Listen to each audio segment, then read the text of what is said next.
Mga idol, isang araw nga po ang nakakalipas matapos ang naging laro ng Golden State Warriors at Sacramento Kings. Ibinulgar nga po ng mismong NBA na merong pagkakamali dito ang mga referee. Yan naman ang ating unang aalamin at unang storya. Nasasabayan ko na rin ang balitang out na nga daw po ngayong taon si Gary Payton II at ang balitang nasa trade list na nga po ang dalawang player ng Los Angeles Lakers. Kaya mga idol, tara, halina't alamin na natin to.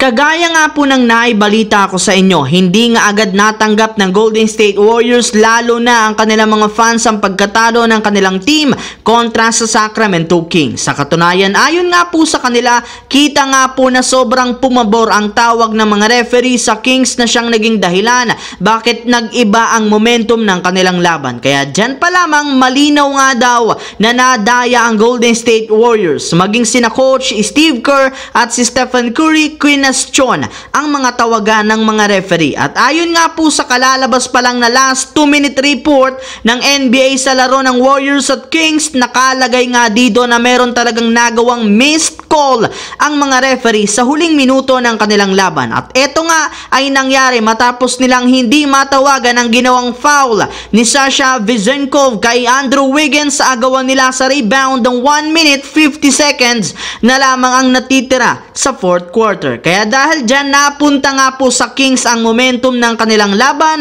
at na siyang isa sa mga nakaapekto ng husto sa resulta ng kanilang laro. Pero yan lang naman nga daw po ang nag-iisang pagkakamali na nagawa ng mga referee dahil ang nirereklamo nga po ng mga players at Warriors na na-foul nga daw ni Vezenkov si Stephen Curry sa ginawa nitong 3-pointer sa huling segundo ng kanilang laro ay pinasinungalingan ng NBA. Sa katunayan, sa kanilang ginawang replay nga po nakita nila dito na marginal lamang ang nangyaring contact dito kaya wala ngang dapat itawag na foul ang kanilang mga referee. Kaya isang beses lamang nga po nadaya ang Warriors sa kanilang laban sa Kings, ngunit mababawi rin naman nga agad sana nila ayon kung hindi dahil sa dalawang sunod na turnovers na kanilang nagawa sa huling segundo ng kanilang laro na siyang pinakarason ng kanilang pagkatalo. Samahan mo pa ng pagkawala ng kanilang mga players katulad ni na Chris Paul at Gary Payton II na parehong merong injury. Sa parte nga po ni Chris Paul, nadali nga po ang ibabang bahagi ng kanyang kaliwang binti na siyang naging rason bakit out siya sa kanilang next game.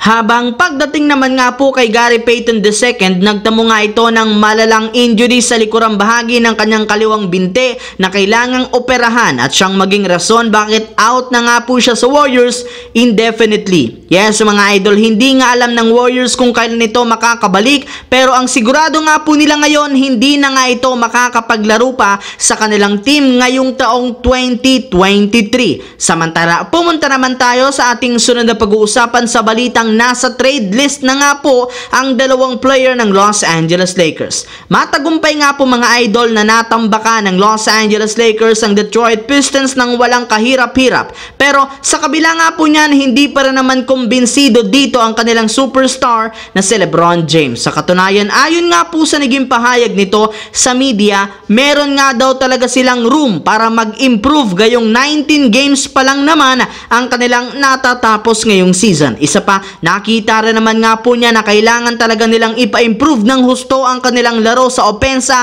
at depensa kung gusto nilang mas maging competitive sa kanilang mga laban gaya ng ginawa nila ngayon kontra sa Pistons kung saan kontrolado nga po nila ang lahat ng aspeto ng kanilang laro. At isa nga po sa mga paraan upang mangyari iyan ay sa pamamagitan ng isang trade sa Chicago Bulls. Yes mga idol, ibinulgar nga po ngayon ng isang NBA insider na si Jovan Bohan ng The Athletic na seryoso nga talaga ang Chicago Bulls na ibigay sa Lakers si Zach LaVine basta't makuha nila sina D'Angelo Russell at Rui Hachimura. Yes mga idol, silang dalawa nga po ang tinutukoy natin na dalawang player ng Lakers na nasa top list ng trade nila ngayong season. Aabangan nga natin kung papayag nga ba si Rob Pelinka sa gagawin nilang move. So yun lamang mga idol ang ating bagong balita ngayon na ating pinag-usapan dito sa aking YouTube channel. Once again, this is your J-Zone TV. Huwag kalimutang mag-like at syempre mag-subscribe na rin, pindutin ang notification bell sa akin channel para lagi kayo maging updated sa mga nangyayari sa NBA. I-follow, bisitahin at i-like ang ating Facebook page, J-Zone TV. Maraming salamat mga idol.